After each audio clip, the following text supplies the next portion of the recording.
Sunday's game between the Nationals and the Cubs was washed out. And the forecast in Philadelphia this week calls for more rain.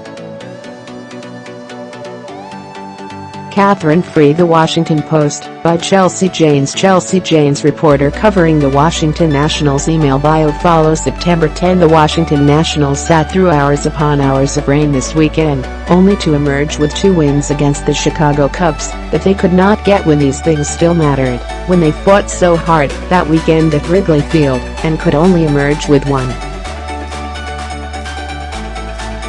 But now, the Nationals are 8 games back in the National League East and in the NL Wild Card race, and they're about to make their last swing through the 3 divisional cities they were supposed to rule.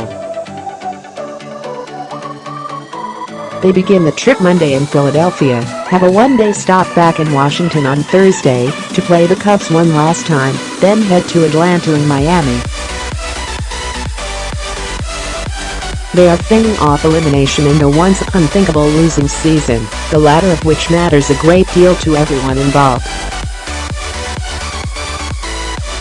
Will it be a wash?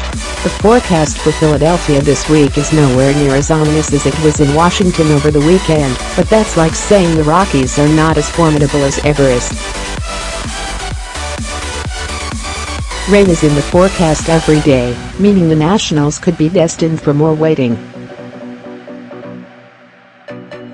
The teams don't have any mutual days off from here, so these games will need to be played in these 3 days. Or potentially after the last day of the season, if the outcome still matters. The Nationals are already exhausted from a weekend of waiting that has now eliminated one of their few remaining days off. Another grueling week would leave them even more frayed as they head home for that game against the Cubs, which is supposed to take place as Hurricane Florence nears D. See flailing Phillies. The Phillies, once so promising, finally faded like most in the industry thought they might.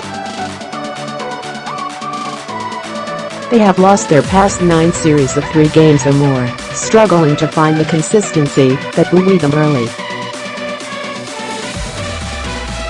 Among those Phillies the Nationals will deal with this week is Wilson Ramos, their old friend whom the Phillies secured for almost nothing in a trade that seemed certain to haunt the Nationals. As the Phillies have faded, so has the sting of that move, though the catcher is hitting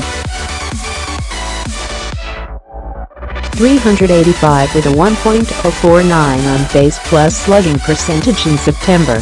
Young and old as the season continues to march toward its mighty conclusion, manager Dave Martinez and his staff will continue to balance the need to help veterans chase milestones while giving younger players a chance to showcase their talents. Martinez has already said he will find playing time for second baseman Adrian Sanchez against left-handed pitching, and he sat Adam Eaton all weekend in favor of Victor Robles.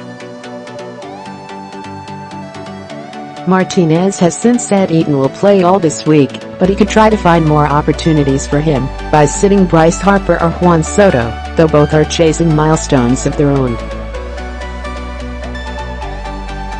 Harper has never had a 100 RBI season and currently sits at 91, close enough to reach should he play every day for the rest of the season, particularly